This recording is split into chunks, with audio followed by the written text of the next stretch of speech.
Hi guys, welcome back. So now we're going to be moving on to the second setting at a tenant level for Power Platform. So as you're aware, I've exported all of the tenant-wide settings for Power Platform using the Pack CLI, and this is what we've got. So the second item in our list is disable environment creation by non-admin users.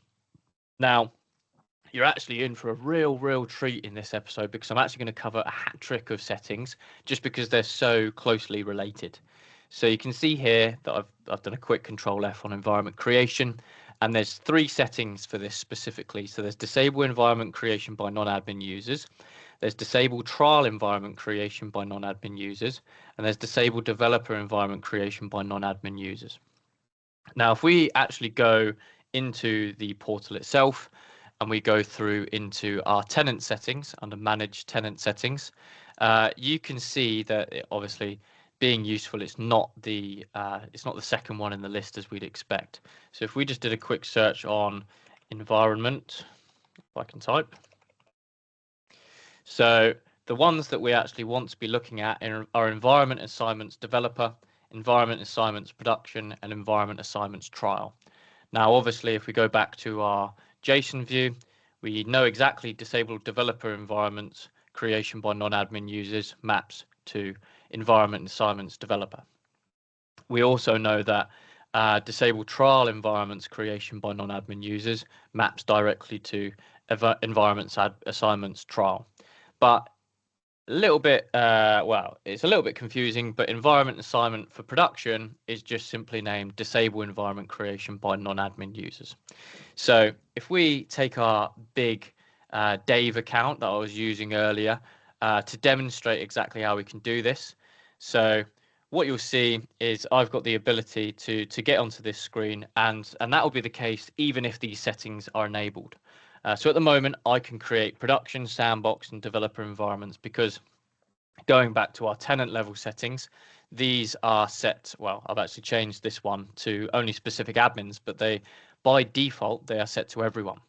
So if you click into here, as I mentioned, the default is everyone, but I recommend what you want probably to start with is at least trial and production environments are set to only specific admins. So that is global admins, D365 service admins, Power Platform service admins, and some delegated admins as well.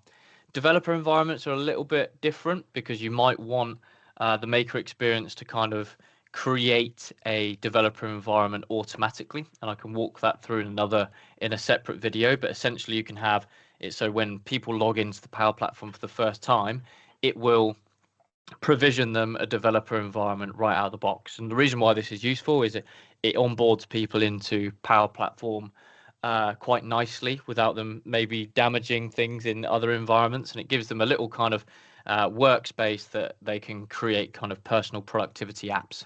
And what's nice is that gigabyte of allocation that you get for a developer environment doesn't impact your total tenant allocation. So that's kind of a free gigabyte that you can use specifically for kind of playing around. But anyway, I digress.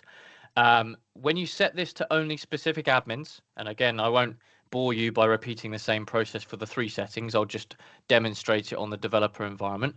If I switch back over to my Big Dav or Big Dave account, and I just created a quick test environment, I set it to developer, and then I selected next, and then just next again, save. You'll get a nice error message that essentially says your tenants administrators have disabled developer environment creation for non-admin users, and you need permission to create the environment in your tenant. So that error message you're going to see exactly the same for if I tried to create production or sandbox environments as well as trial environments as well. So this disable environment creation by non-admin users actually covers production and sandbox environments. And I recommend that by default, you at least have disable environment creation by non-admin users set to true, and disable trial environment creation by non-admin users also set to true, to prevent people just going in willy-nilly and being able to create environments.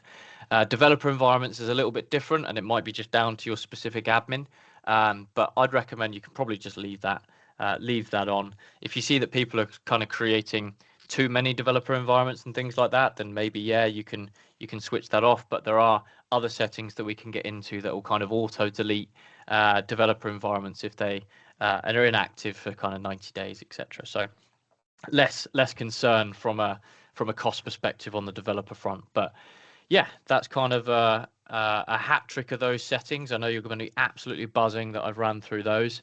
So yeah, I'll see you in the next one where we will move on to disable M365 consent. Exciting.